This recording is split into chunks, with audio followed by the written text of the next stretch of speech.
They did not shout before attacking. They did not raise colorful banners or announce their arrival with ceremonial drums.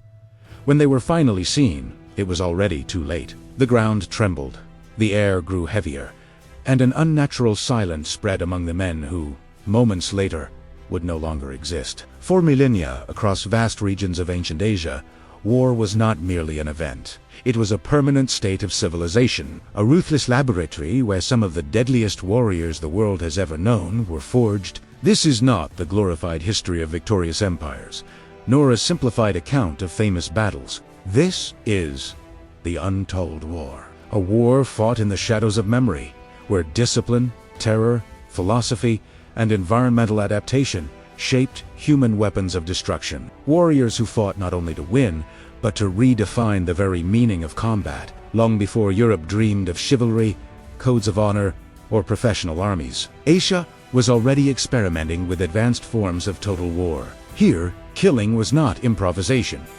It was method. Every region, every climate, every landscape forged a specific kind of fighter. On the endless steppes, where the horizon offered no shelter, the mobile warrior was born, inseparable from his horse. In the fertile valleys of China, war became a state science, regulated by laws, numbers, and merciless hierarchy. In insular Japan, combat was elevated to a spiritual path, where the blade was an extension of the soul. In the Indian subcontinent, colossal armies marched under the shadow of gods' armored elephants, and epic texts that viewed war as a cosmic destiny. And in the jungles of Southeast Asia, silence, ambush, and poison replaced brute force. Together, these worlds turned ancient Asia into the most lethal continent in human history. On the steppes of Central Asia, life was movement.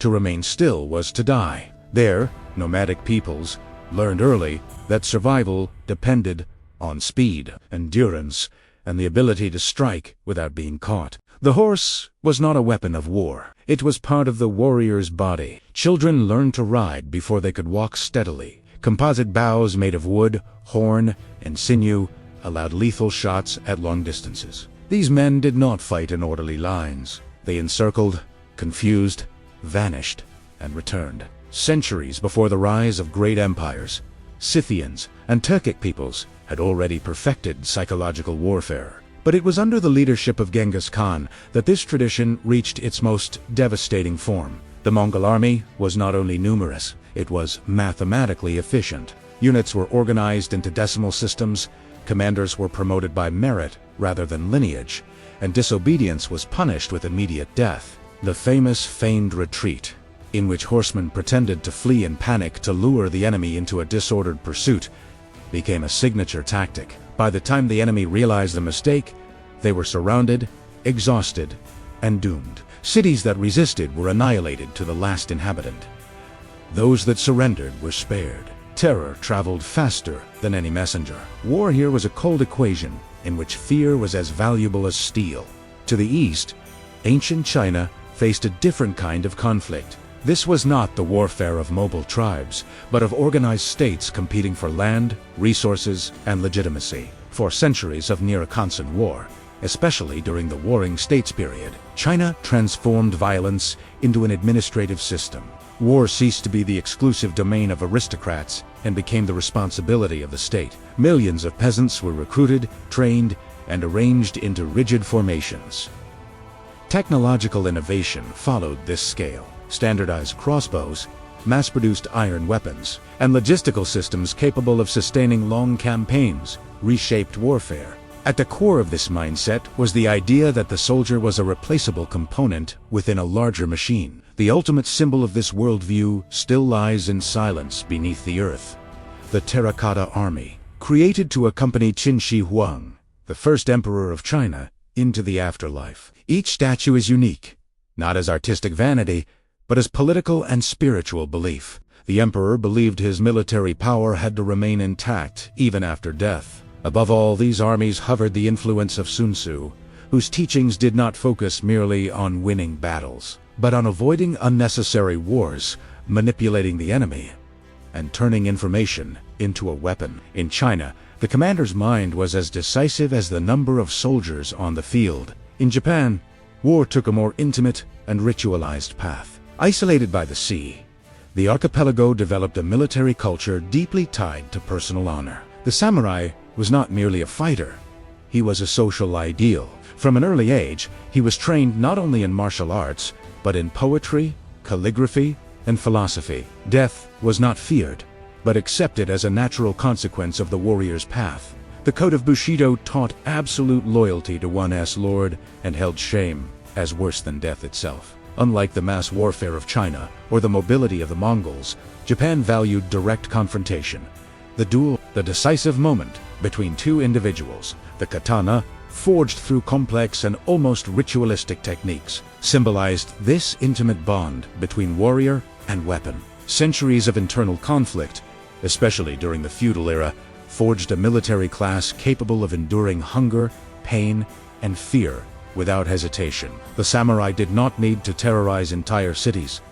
His reputation was enough. Everyone knew he would not retreat. In the Indian subcontinent, warfare reached epic proportions. Vast kingdoms mobilized armies composed of infantry, cavalry, chariots, and war elephants. These armored giants were not only physical weapons, but psychological ones. The sound of their advance, the gleam of their armor, and the chaos they inflicted on enemy ranks shattered morale before contact was even made. War in ancient India was deeply intertwined with religion and philosophy. Epic texts, such as the Mahabharata, portrayed battles not as heroic adventures, but as inevitable tragedies, where even the victors paid a spiritual price. Warriors fought because it was their duty, defined by dharma, not because they sought personal glory. Killing was part of a cosmic order, and every action carried consequences beyond the present life. This worldview produced fighters capable of absolute determination, even knowing that victory would not bring inner peace.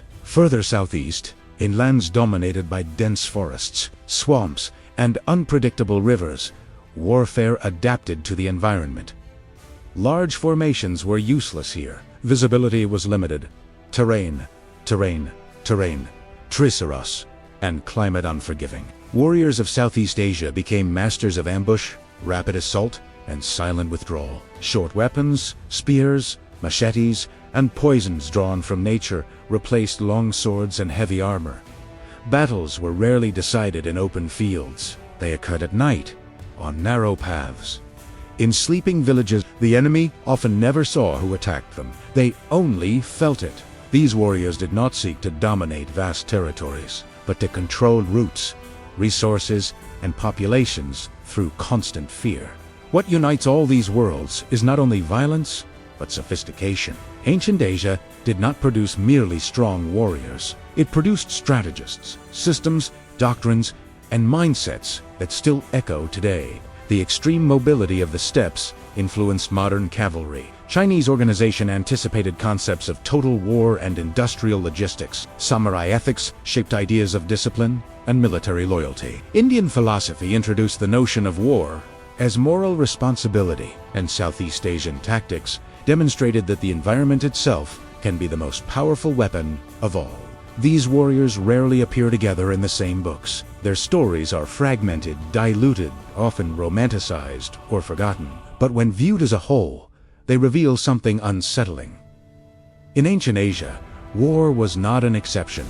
It was the rule. It was a school. It was a legacy passed from generation to generation. Every blade, every bow, every formation carried centuries of human experimentation with death. Today, when scholars analyze modern conflicts, they find clear echoes of these traditions. Psychological warfare, the use of terror as strategy, the importance of logistics, information, and absolute discipline all existed long before they were given technical names. These warriors did not know they were shaping the future of warfare. They were simply surviving in a world where survival required killing better than the other side. When the wind sweeps across the steppes, when the silent earth of China guards soldiers who never fought, when Japanese temples still revere ancient swords, when Indian verses recall wars that never brought peace, something remains. Not just ruins, but memory. The memory of a continent where war was refined until it became art,